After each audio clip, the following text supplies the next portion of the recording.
interagido aqui nesta noite com os nossos comentadores residentes. Boa noite aos três, Eduardo Namorete, Dr. Simango e António Bueno. Com os três, então, aqui fazemos esta revista semanal. Vou começar pelo Dr. Simango hoje, escolheu como assunto da semana a Semana Santa que se está a celebrar. Muito boa noite e também um grande boa noite aos meus colegas do painel.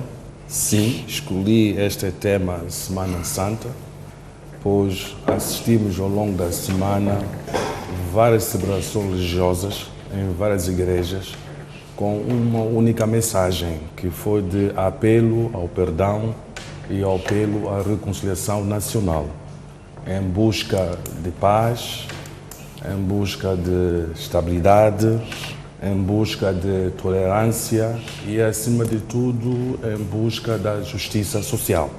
Por isso, bem-haja à comunidade cristã nesta grande empreitada de preparar-nos e também de salvar as almas e conduzir-nos para uma vida tranquila, de paz e de fé. Muito obrigado à comunidade cristã. Muito bem, o António Bueno escolheu o empréstimo do FMI para a reconstrução das regiões afetadas pelo Idai, que foi anunciado desta semana. São 118,2 milhões de dólares que o FMI então vai disponibilizar. António Bueno.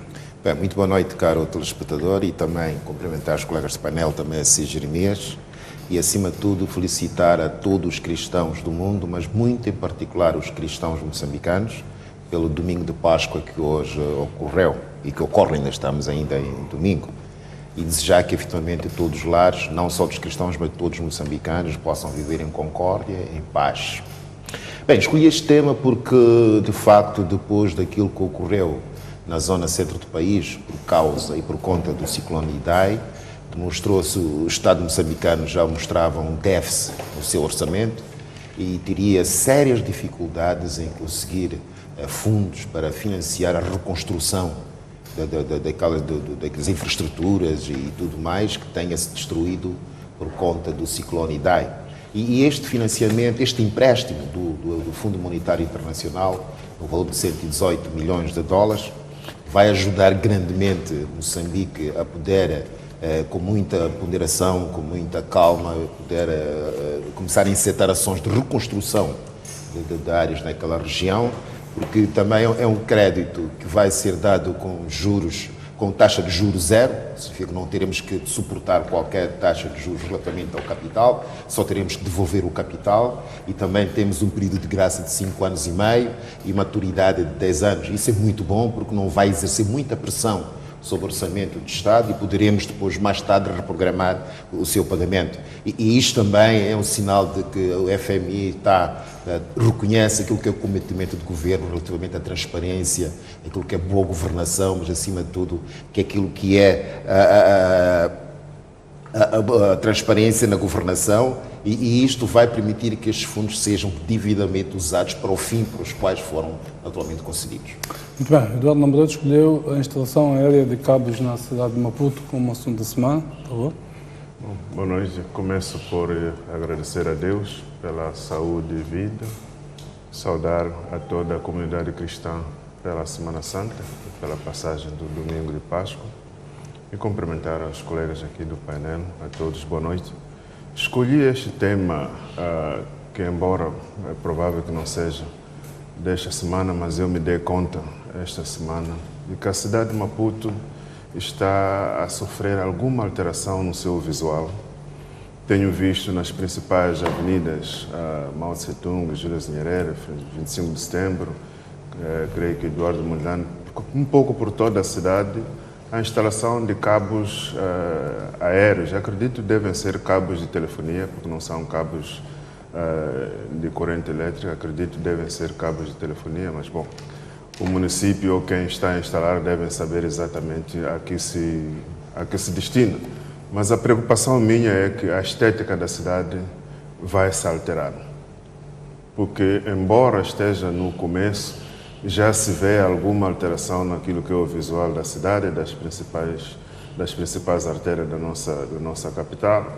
O que, no nosso entender, deveriam se instalar esses cabos, sim, se são de interesse para o desenvolvimento de algum negócio, eles deviam serem instalados subterraneamente. É assim como fazem as grandes cidades. Nós circulamos pelas grandes cidades no mundo, você não se dá conta, em muitos deles, de que há alguma atividade, há algum transporte de qualquer tipo de dado ou de corrente elétrica, porque tudo circula no underground. Mas o que está sendo feito na cidade de Maputo é preocupante, porque depois dessa instalação nós vamos começar a assistir aquelas brincadeiras de atirar sapato velho nos cabos elétricos, atirar plásticos nos cabos elétricos, e a essa altura poderá ser muito tarde para se tentar corrigir isso. Portanto, eu queria, através desse nosso programa, fazer aqui o apelo a quem pode travar este desenvolvimento para que obrigue as empresas que estão a fazer isto a fazer a instalação dos seus cabos subterrâneos e não colocar os cabos expostos ao ar, porque vai complicar quer o tráfego dos caminhões que carregam contentores ou outras mercadorias de grandes volumes, mas mais do que isso, vai alterar de forma significativa a estética da cidade, porque depois disso vai começar a sujidade no ar. Muito bem, vamos então elencar os assuntos que decidimos levar hoje para debate. Vamos começar então pela detenção da antiga ministra e embaixadora de Moçambique também em Angola, Helena Taipo. Foi detida esta semana e sua detenção legalizada ainda esta semana junto ao Tribunal Judicial da cidade de Maputo.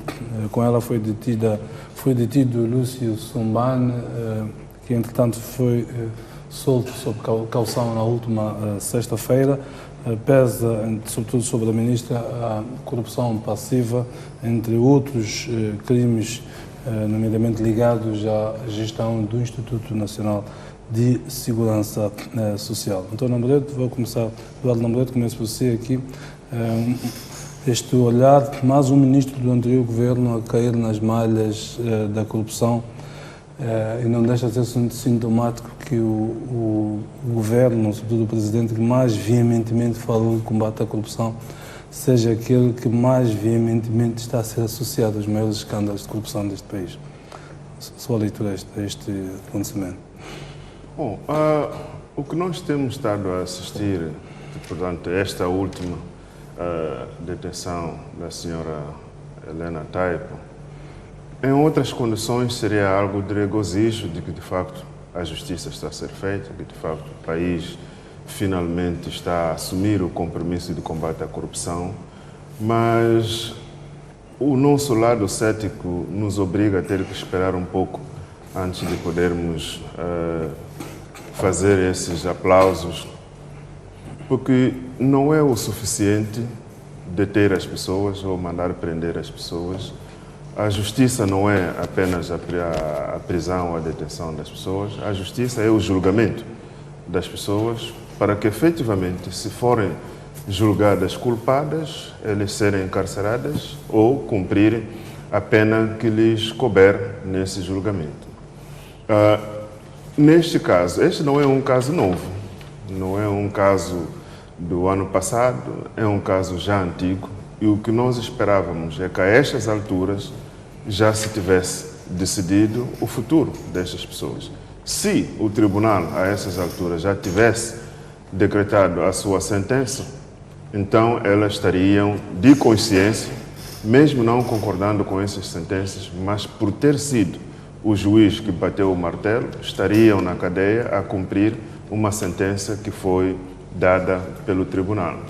Agora, passado tanto tempo, ainda estamos em tempo de prisão preventiva. Isso nos leva a ter algum receio de que, se de facto este é um processo que vai culminar com um julgamento justo e depois a sentença também que vai ser proferida será justa, ou estamos ainda perante esta encenação de demonstração de algum trabalho de que estamos a aprender, mas quanto a mim, a preocupação não é prender, a preocupação é cada um saber exatamente de que é culpado e o que é que o tribunal decidiu sobre as suas culpas. É culpado ou não está culpado? Nós estamos a ser demasiado céticos. Quando não prende, olha, não acontece nada. Quando prende, porque é qualquer coisa. Não, é o ditado que se diz, Jeremias, até o o cidadão que fica aí na rua a pedir esmola, se ele está acostumado a receber um metical de hora em hora ou de 2 em 2 horas, e se de repente começa a receber muito dinheiro em poucos minutos, ele deixa de acreditar se de facto aquilo é esmola, se de facto aquilo são moedas, se for uma pessoa cega. E este ceticismo não é de todo fora do natural, é que nós conhecemos aonde nós vivemos, conhecemos o ritmo da nossa justiça, e quando de repente, e principalmente se tratando de um ano eleitoral, começamos a ver situações não tão normais, é de facto razão para ficarmos um pouco no ceticismo. Isso não quer dizer que estamos a desencorajar as autoridades a fazerem o seu trabalho. Simplesmente, em se tratando de um programa de pontos de vista, estamos a colocar aqui um ponto de vista e esperar que nos prove o contrário depois de outubro, ou mesmo nas vésperas de outubro, de que efetivamente esses casos todos conhecerão um desfecho correto, um desfecho satisfatório, principalmente na expectativa daquilo que é a opinião dos moçambicanos, não minha simplesmente, porque a ter que ser verdade, nós já teríamos essas pessoas condenadas, se de facto são culpadas, há bastante tempo, porque os assuntos de que são acusados não são assuntos tão recentes que, pelo percurso do próprio processo judicial, ainda estaria a necessitar de algum trabalho para que se chegue a julgamento. Este é que é o ponto principal da nossa pequena inquietação. António Bueno, sua leitura a esta detenção tão vultuosa, por ser quem é, obviamente. Bom, em primeiro lugar, de facto, endereçar os meus parabéns ao Ministério Público, que é a Procuradoria-Geral da República, pelo trabalho meritório que está a desenvolver nos últimos dias. Não só, mas já há algum tempo para cá, e tem demonstrado que, de facto, está comprometido com a justiça deste país e quer que, efetivamente, a lei ou as leis sejam respeitadas por quem quer que seja no nosso país. Mas, e como muito bem diz o Namborete, quer dizer, há aqui um senão, porque eu estava na expectativa, porventura, quando se ordenou a detenção da senhora Helena Taipo, já se tivesse remetido o processo ao tribunal com acusação provisória no mínimo.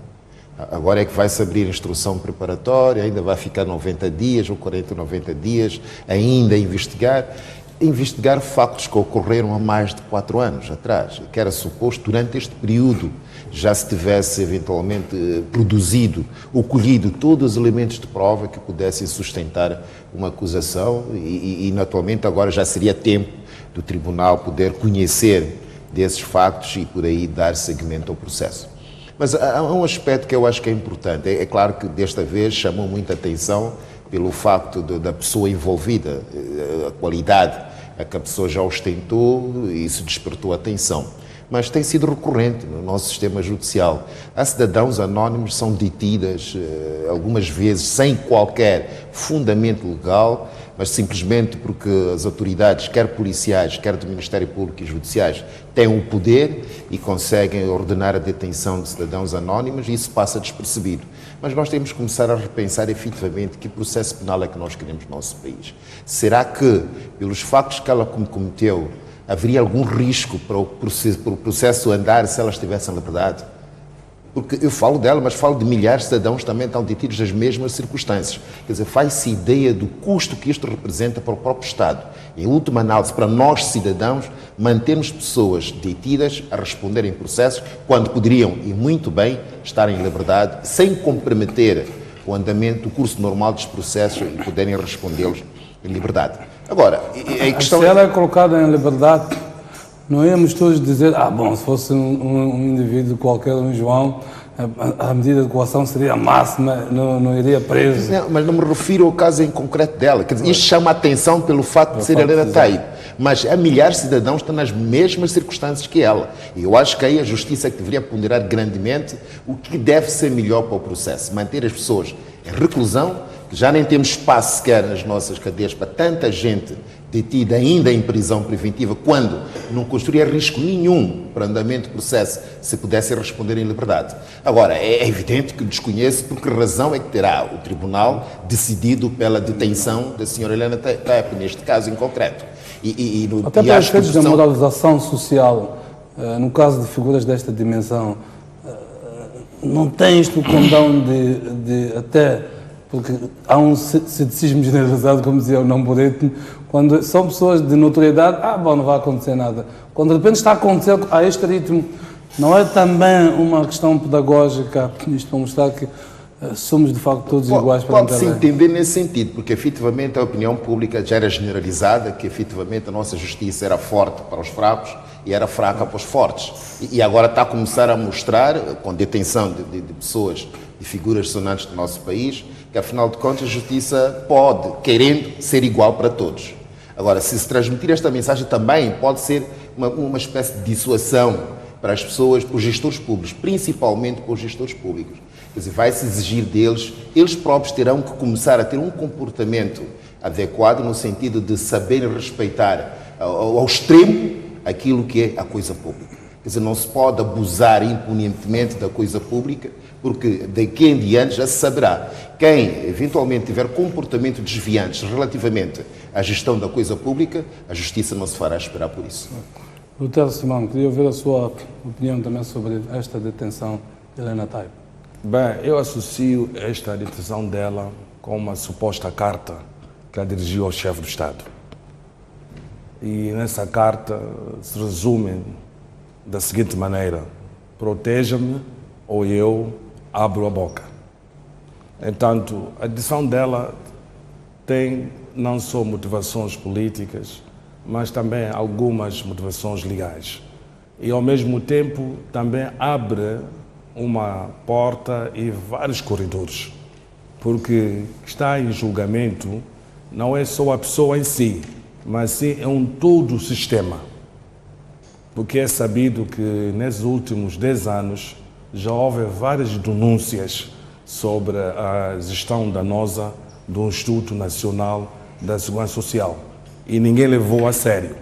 Por isso, eu penso agora que com a detenção dela, como eu disse, abre portas e vários corredores em que eu acredito que muita gente será chamada, será ouvida para clarificar sobre a gestão deste instituto e, acima de tudo, a relação entre o Ministério do Trabalho e o Instituto Nacional da Segurança Social.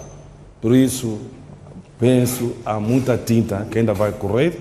Agora, cabe a ela mesmo, como cidadã, defender-se e, acima de tudo, esclarecer-nos se, de fato, todos os desvios, todo esse abuso do poder e função foi realmente da iniciativa dela ou recebeu ordens de alguém. Porque a carta em que ela endereça ao chefe do Estado, dá indicações de que tudo o que ela fez foi para financiar a campanha eleitoral, para fazer eleger o partido dela e o seu candidato presidencial. Por isso, eu espero que este julgamento esclareça-nos de fato para onde foi o dinheiro, como foi usado e como foi gasto. Porque não acredito que o dinheiro só foi usado para adquirir os tais 7 imóveis e as tais 27 viaturas. Por isso, espero, para os próximos dias, maior esclarecimento, quem deu instruções para que ela faça esta operação financeira e a quem recebeu esse dinheiro. Agora, se o dinheiro foi de fato usado para satisfazer o ego dela, terá que ser condenado.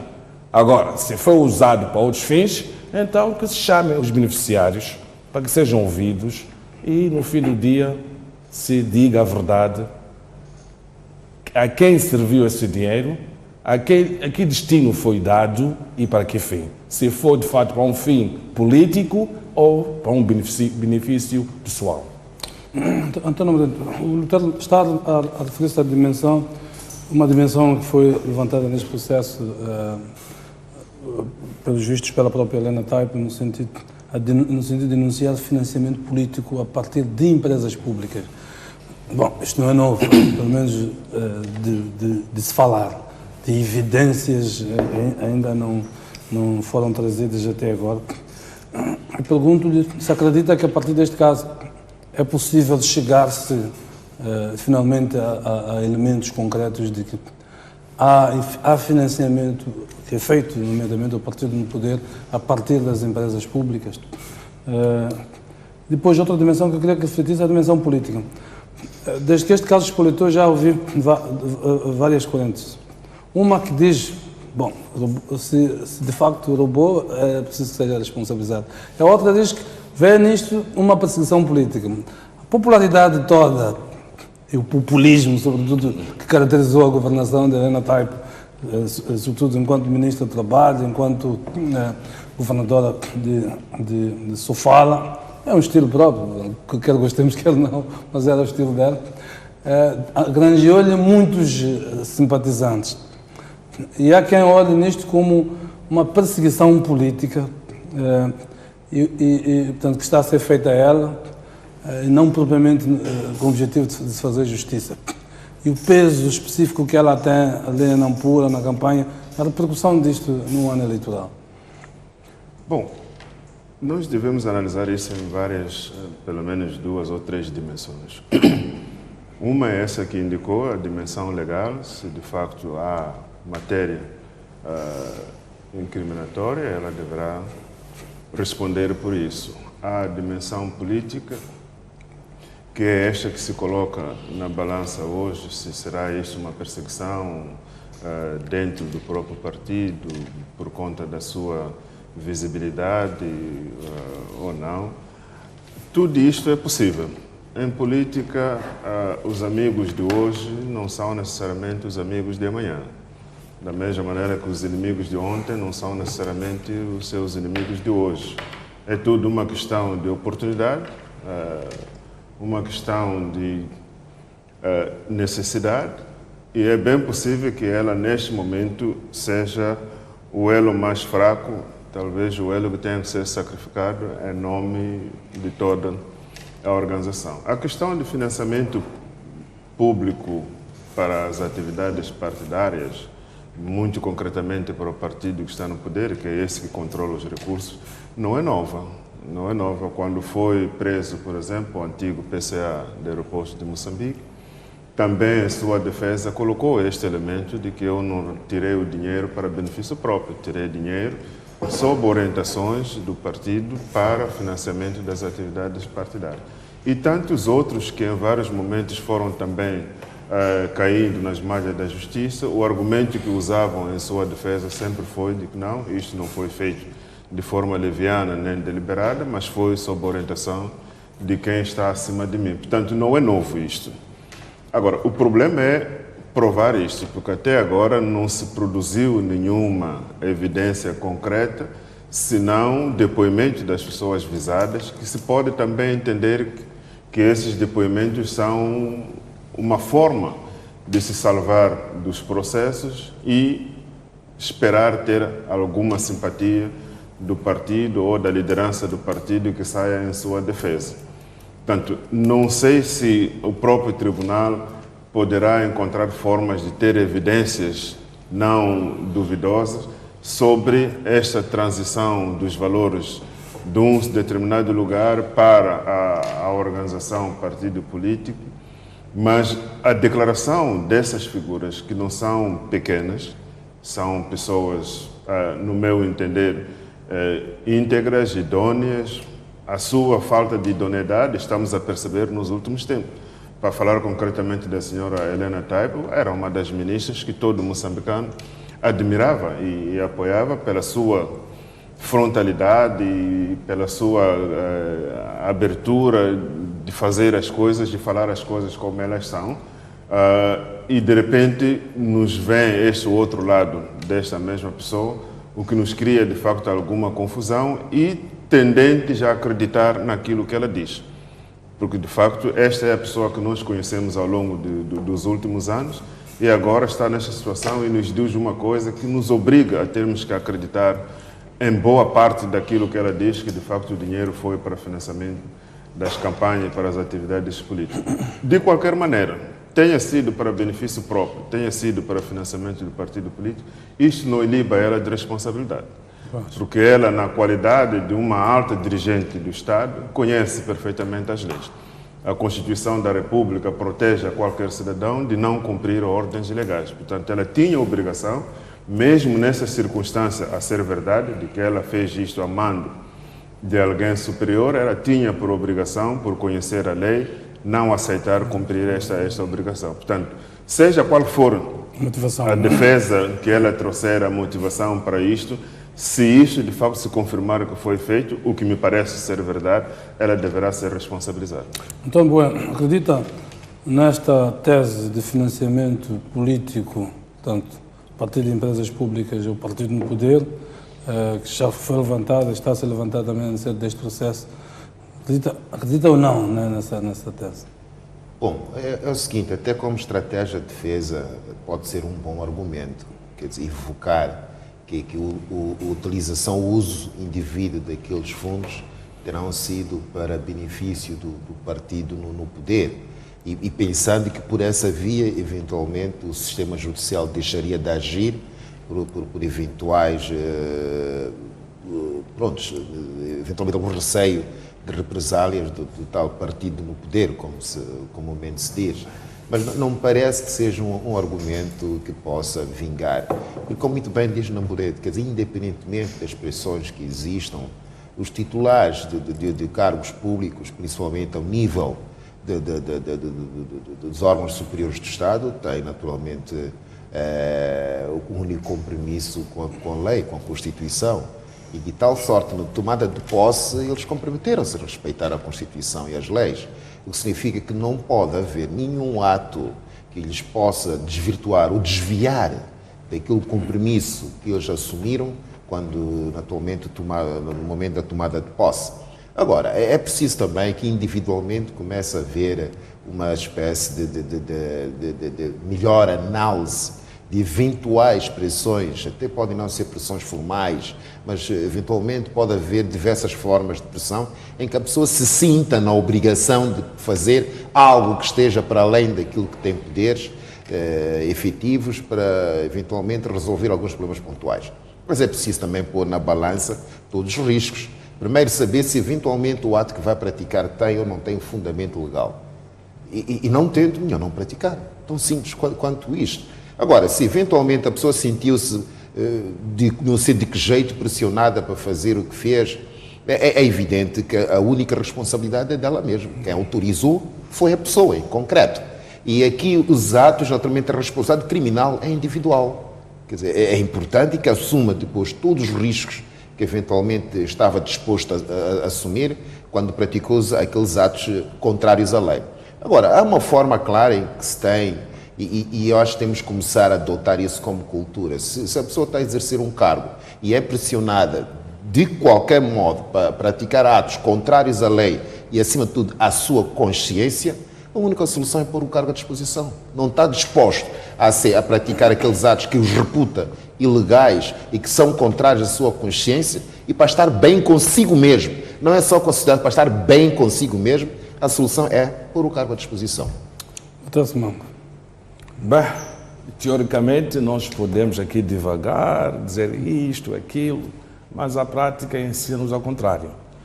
Tanto para eu não acreditar isso, de que não aconteceu desta ou daquela forma, a única solução é que tem que haver uma auditoria ao nível do Instituto Nacional de Segurança Social para todos vermos como é que é gerido os fundos e a sua gestão, como se toma as suas decisões, qual tem sido o circuito dos investimentos, tudo isso.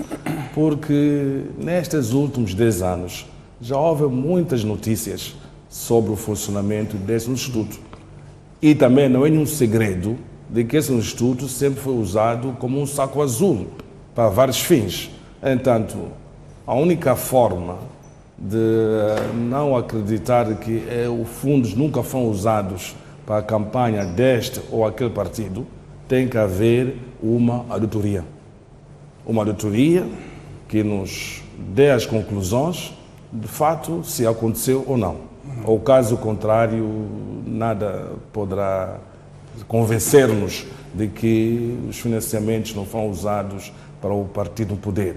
E também devo sublinhar, dizer que com este julgamento, abre-se as portas para mais pessoas serem ouvidas, porque chegam-nos informações de que ainda persistem alguns desvios. Agora espero que essas informações que nos chegam correspondam não correspondam à verdade, mas tem que haver metodologia.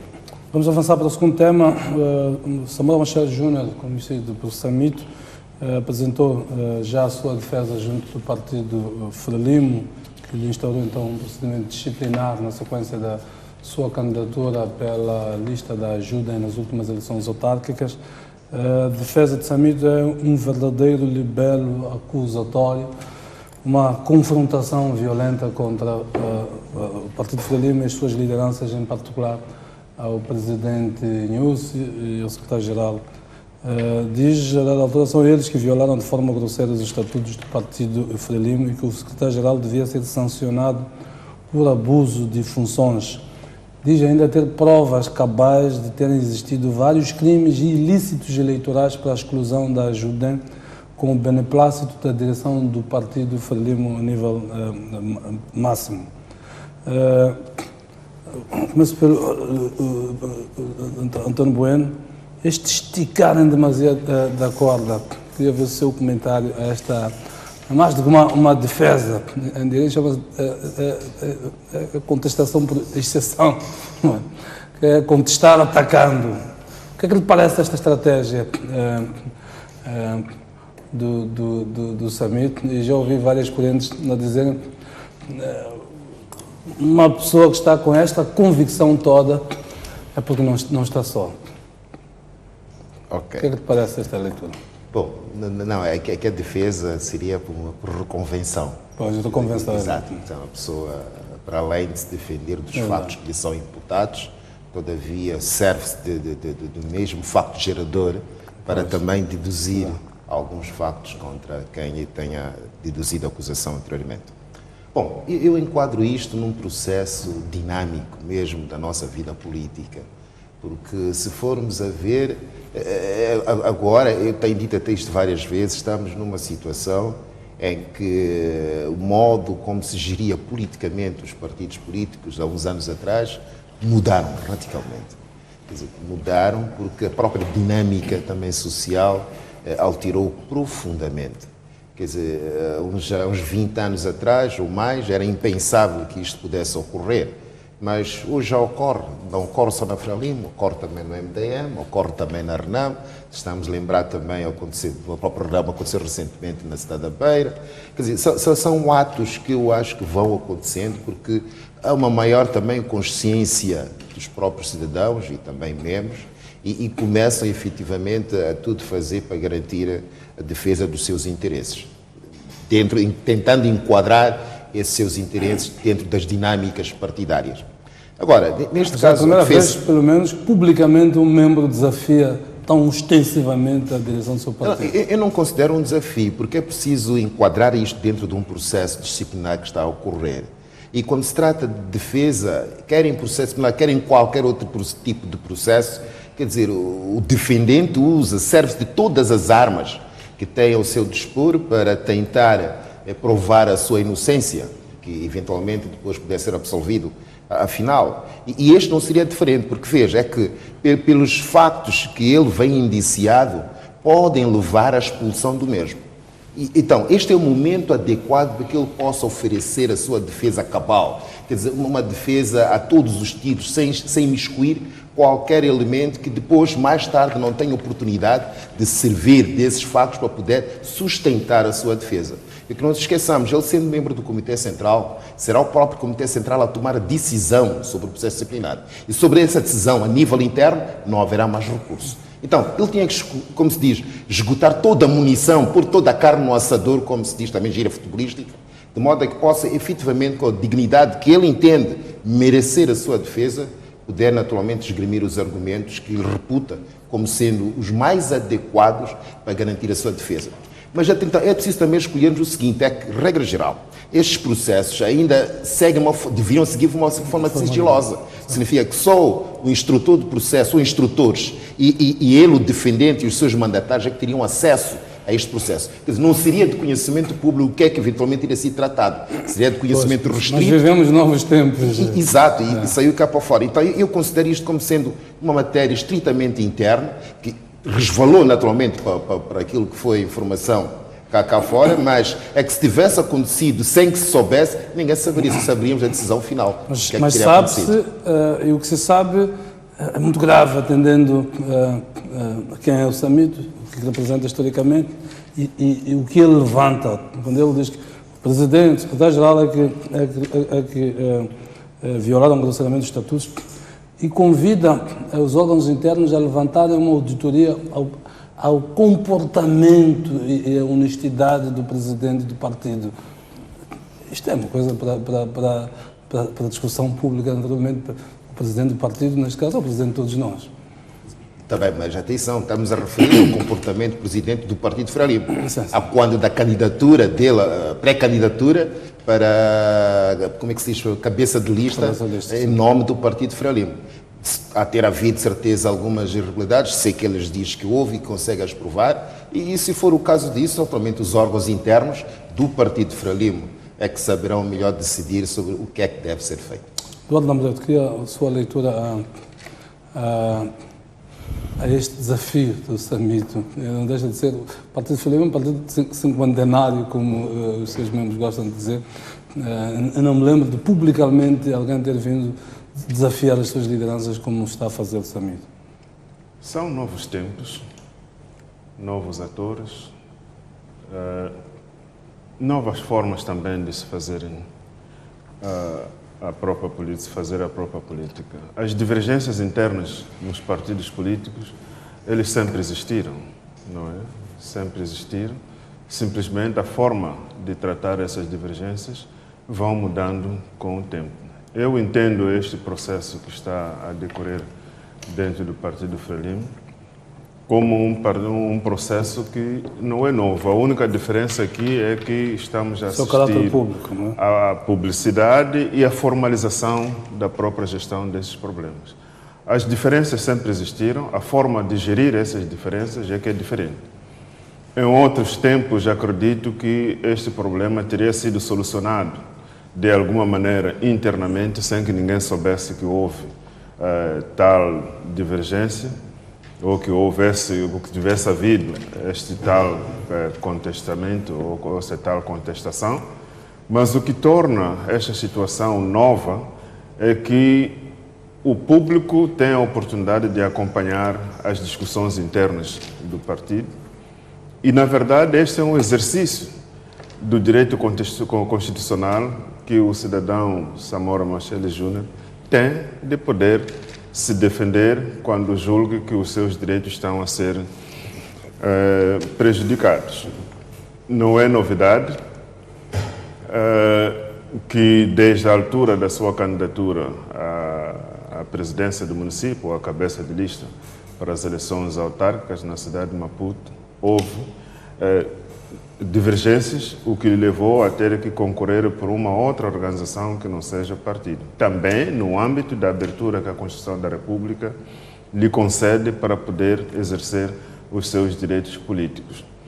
Agora, não havendo o mesmo entendimento ou aceitação dentro do partido do que ele faz parte, o próprio partido tem os mecanismos de fazer o sancionamento daquilo que se considera ser violação dos estatutos, que é a lei do partido, e é neste âmbito em que ele também produz a sua defesa para demonstrar que ele não está errado, e que se alguém está errado são outras pessoas, mas que não seja ele. E nós não vamos nos esquecer que o Partido do Frelimo é uma associação, é uma organização política, o que faz com que nós tenhamos, ou olhemos para este caso com alguma preocupação extra, é que é o partido que está a governar e que o presidente deste partido é o presidente da República, é o chefe de Estado. Eventualmente não teria o mesmo peso ou a mesma visibilidade se tratasse de um partido que nem sequer no Parlamento não está. Mas o facto dele levantar, uma coisa é a defesa, cada um pode defender-se como entender, enfim. Outra coisa é partir para o ataque nessa estratégia de defesa. E coisas como ele diz ter provas cabais de terem existido vários crimes ilícitos eleitorais para a exclusão da ajuda. Os crimes eleitorais são públicos, portanto já não estamos a falar de uma coisa só de dimensão privada relativamente a isso. Ele está a fazer denúncias de caráter público. Quando ele diz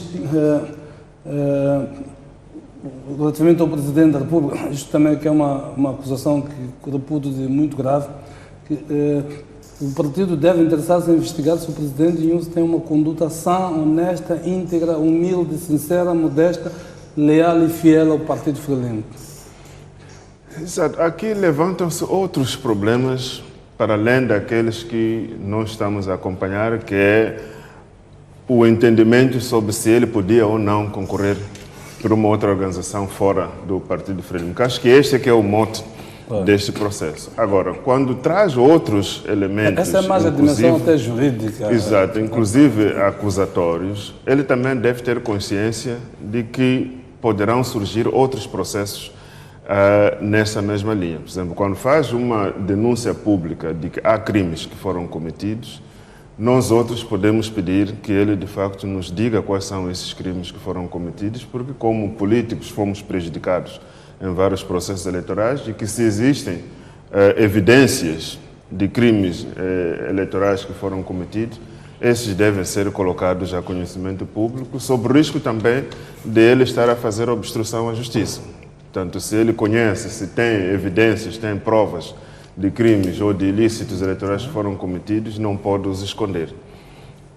E a questão também de ele fazer essas acusações pode ter outras leituras, de que esta é uma estratégia de defesa, no sentido de que, bom, eu vou dar um cheirinho daquilo que eu tenho na minha pasta e quem sabe os que estão a me acusar agora podem parar por aqui e acabarem com este processo por receio daquilo que eu tenho que posso vir a revelar. Portanto, é uma estratégia da Helena Taipa. É uma estratégia, exatamente, é uma estratégia também de defesa, de travar o processo a meio por receio de eu abrir a Pandora Box, que vai trazer muitas coisas que ninguém vai querer saber.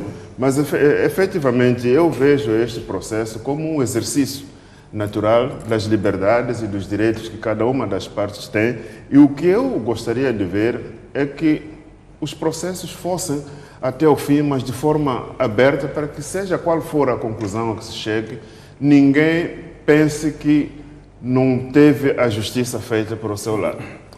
O Tessimão, queria ouvir a sua opinião relativamente a este assunto.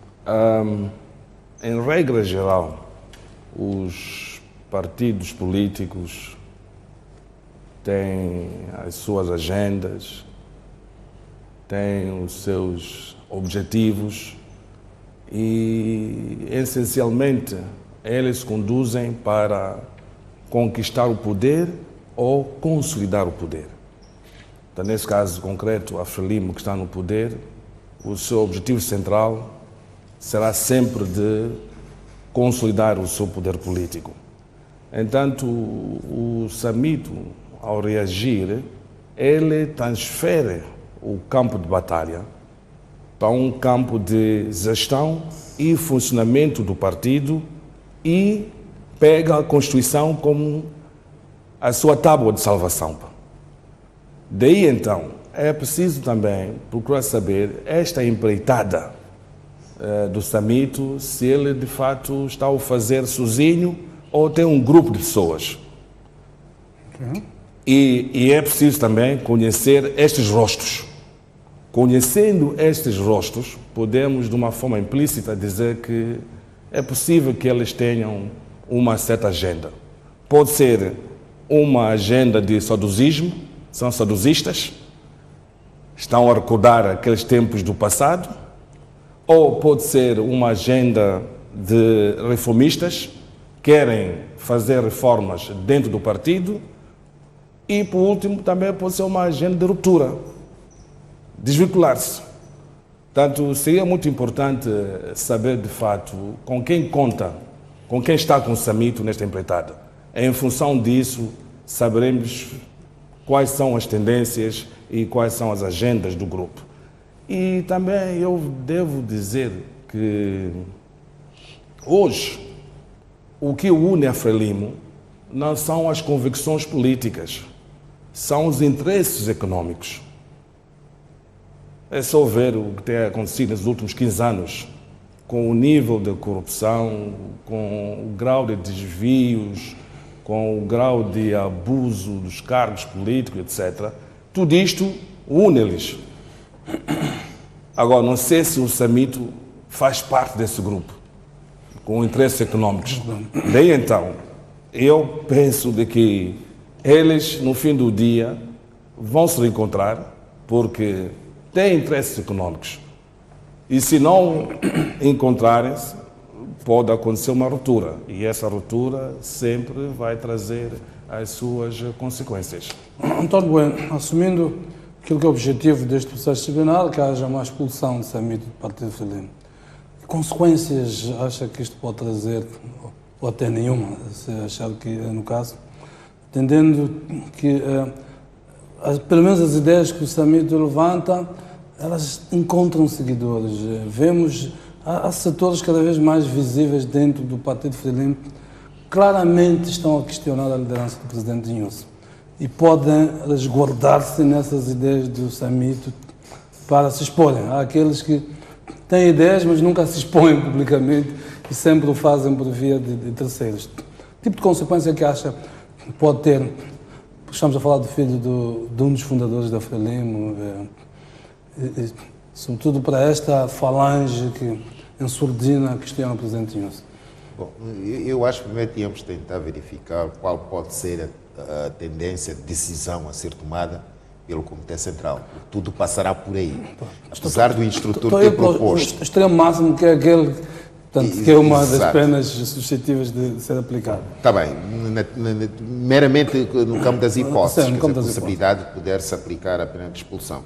É evidente que isto vai criar vai impactar grandemente no Partido Frelimo, porque é evidente que há pessoas que simpatizam com os ideais, com as ideias que o Samito Júnior defende, e a sua expulsão pode, naturalmente, até traduzir-se numa situação em que as pessoas que apoiam as ideias, digo que prefiro até mais, e provavelmente até reformistas, não tanto de exclusão, porque se fosse exclusão, como uma das hipóteses que o Luther avança, é evidentemente que ele nem sequer daria uma defesa, proporcionaria uma defesa destas, porque esta defesa dá a entender que ele ainda está interessado em ficar na Frelimo. Ele não quer, não pretende ser expulso da Frelimo. Então, isto de facto pode criar grandes fissuras dentro do Partido Frelimo, em que estarão num grupo aqueles que apoiam o presidente do partido, de um lado, e aqueles do outro lado podem ficar aqueles que apoiam os ideais do Samito Júnior.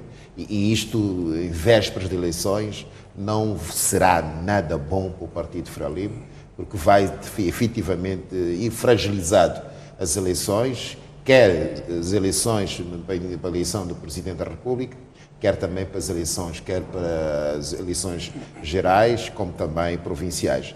E eu quero crer que, a nível do Comitê Central, irá ponderar o bom senso, naturalmente, irão pôr na mesa todos os contras e os prós, e esta, independente, não será uma decisão legal, quer dizer, esta aqui tem que ser uma decisão política. E uma decisão política que deve ser tomada com cedências de todas as partes interessadas, mas no fim deve prevalecer o bom senso. E o bom senso recomenda que todos devem estar unidos. Eduardo Lambreta, a sua leitura, tipo de consequências isto pode gerar?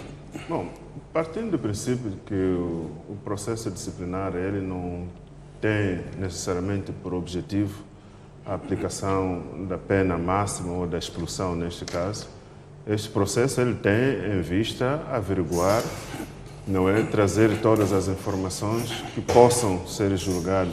Mas uma das medidas são sancionatórias para aquele artigo em específico, uma das medidas possíveis é exatamente a expulsão. Exato. Essa seria a conclusão do processo, né? Mas neste momento, enquanto não se toma a decisão final, o processo vai trazer as evidências que vão permitir ao órgão que deverá deliberar sobre este assunto tomar a melhor decisão. Neste caso concreto, eu não acreditaria muito na expulsão de Samora Machel Júnior do Partido Frelimo, porque mesmo olhando para o motivo deste processo disciplinar, eu não encontro aqui uma gravidade que leve à expulsão do partido. O entendimento do processo que levou a ele a se propor por uma outra lista, que neste caso concreto até foi uma associação da sociedade civil, uma organização da sociedade civil, não necessariamente um partido político, dependendo dos interesses que estão por detrás neste processo, como já foi dito pelos meus colegas, existem eventualmente grupos de interesses de ambos os lados. Poderá então se usar este entendimento político e não legal para se tomar essa decisão extrema de expulsá-lo do partido. Mas se olhar para a legalidade do processo em si, eu não vejo matéria que caia na penalização máxima, que é de expulsão, pelo ato que ele teria cometido de se propor por uma organização da sociedade civil que não seja o partido do qual ele estava a exercer a cidadania. Ele é membro. Exatamente. Então, a ter que acontecer esta penalização máxima, as consequências certamente não vão ser positivas para o próprio Frelimo, e eu acredito que a liderança do partido tem consciência do que significa tomar uma decisão desta a 6 meses das eleições. Portanto, a ter que se tomar uma decisão tão drástica quanto esta, a liderança do partido de que ele faz parte deve equacionar as consequências do que isto pode trazer, porque, como se disse, não é um militante da povoação, é um membro do Comitê Central, com história dentro do próprio partido, com seguidores, com pessoas com alguma pujança, não só política, mas também econômica, e certamente que isto tudo deverá ser equacionado antes de se tomar a decisão final sobre o futuro de Samora Machel Júnior, porque eu acredito que eles vão considerar, vão ponderar estas consequências todas e, eventualmente, protelar essa decisão para um outro momento, não durante este período eleitoral. Lutero, estes argumentos que levanta o Namborete, já tinha levantado o Bueno, não será este o leitmotiv que faz com que o Samito estique a corda? Portanto, no lugar de uma defesa tímida, faz a defesa por convenção, como me lembrou aqui muito bem o Bueno. Portanto, ataca, consciente de que o peso específico que ele tem dentro do partido permite-lhe falar à vontade o que lhe vai na alma, porque nada lhe vai acontecer. Será um pouco isso? Não, foi o que eu disse, é preciso saber de fato qual é a ala que ele tem. Eu acredito que ele deve ter um grupo de apoio e este grupo de apoio deve ter uma certa expressão dentro do partido. Agora, o que poderá acontecer, eu penso que vai-se usar a estratégia de adormecer o boi. Vamos adormecer o boi e depois de 2019 vamos retomar o assunto e vamos, de uma forma estratégica, eliminá-lo politicamente. É por isso ele tem que esticar para dar a entender da sua existência e, ao mesmo tempo, ele deve estar a pensar para os outros voos. É por isso, como eu disse, eu gostaria de conhecer a equipa que ele apoia para ver se de fato enquadra-se na estratégia de saudosismo ou numa perspectiva de reformas internas ou para uma ruptura política. Portanto, é preciso conhecer quem o acompanha nessa empreitada. O que vai ser difícil, certamente. Muito bem, vamos avançar para outro tema. A Privinvest anunciou então esta semana que quer uma indemnização de $200 milhões do Estado moçambicano, porque se sente prejudicada no negócio das dívidas ocultas. Esta semana mesmo, a nossa Procuradoria-Geral da República confirmou a recepção de 2 notificações de 2 tribunais arbitrais, portanto, um da França e o outro da Suíça, dando conta precisamente da existência de ações da Privinvest, no sentido de que o governo moçambicano pague os $200 milhões. Doutor Semana, uma leitura a este volte-face. Eu penso que tudo isto enquadra-se nos tais chamados contratos comerciais. quando nós celebramos um contrato comercial ou quando celebramos um contrato de prestação de serviços, há sempre aquela cláusula de penalizações. Portanto, eu penso que esta empresa está a pegar aquela cláusula de penalizações e é uma atitude normal. Agora, é saber do nosso lado, tanto do lado do Ministério Público, se terá capacidade de contrapor, mas que fique claro de que os moçambicanos já pronunciaram de que não querem assumir a esta responsabilidade destas dívidas. Daí então, eu acredito que ao médio prazo vai se encontrar um meio termo, porque se esta empresa continuar a insistir, vai continuar a manchar o seu nome na praça internacional. Portanto, eu penso o que eles estão a fazer é necessariamente buscar uma atitude de limpar a sua imagem no comércio internacional. Então, bueno, temos falado aqui de defesas, ataques. Não será também esta uma estratégia, uma vez que vocês, como Estado moçambicano, estão a colocar nos tribunais, lá eu vou também vos colocar em ações, e há uma proliferação de ações que implica necessariamente sentar e conversar.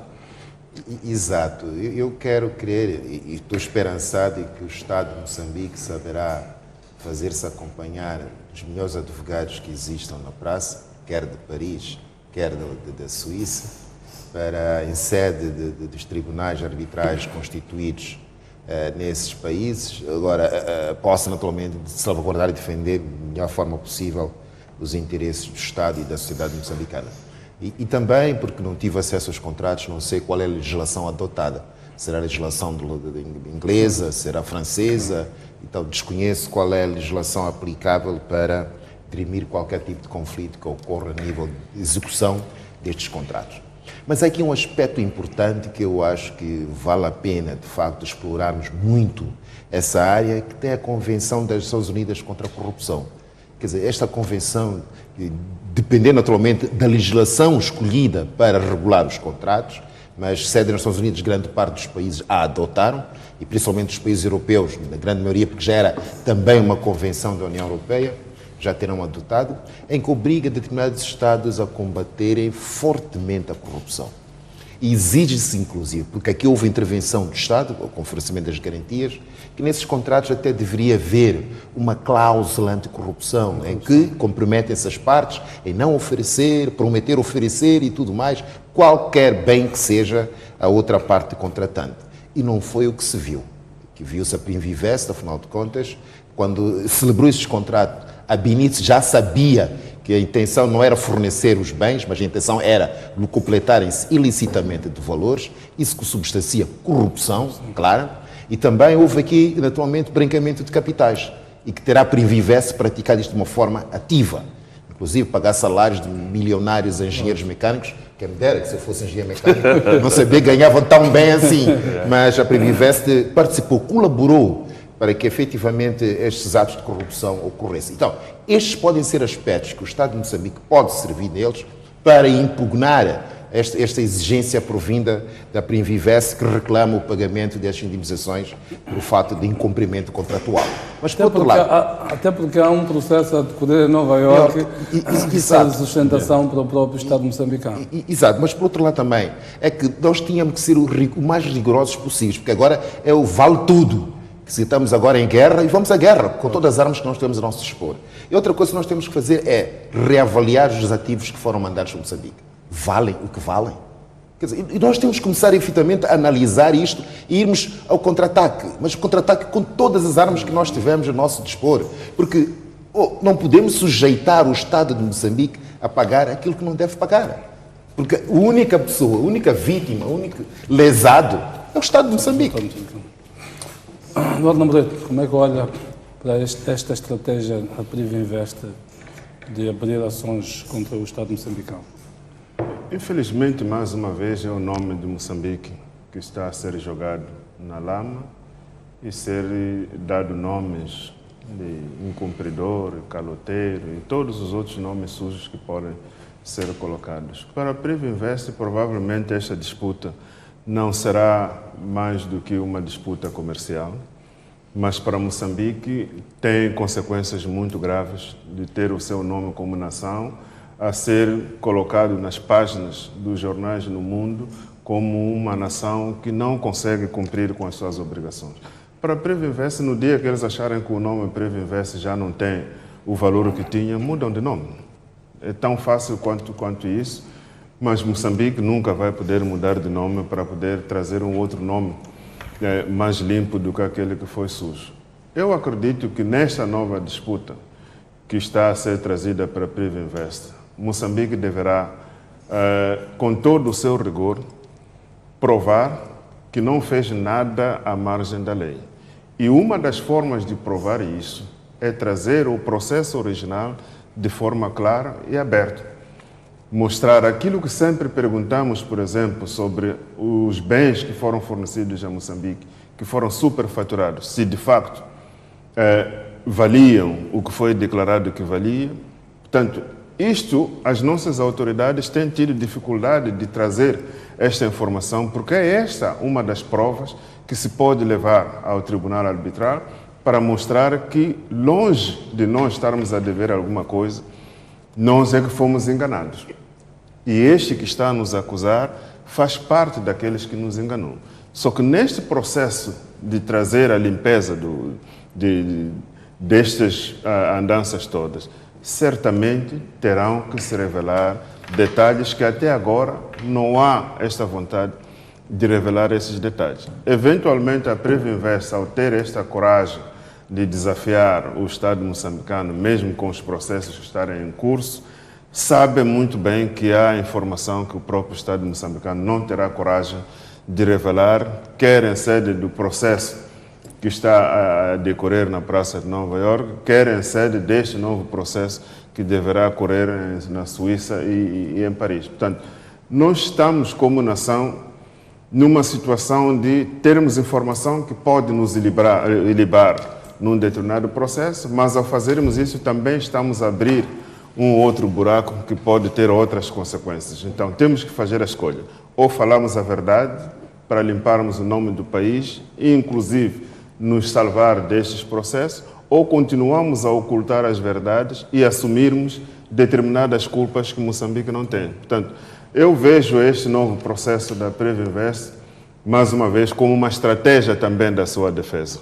Portanto, avançar este pedido de indemnização como forma de se antecipar também nos processos que estão em curso para aparecerem como os prejudicados e não as pessoas que prejudicaram Moçambique.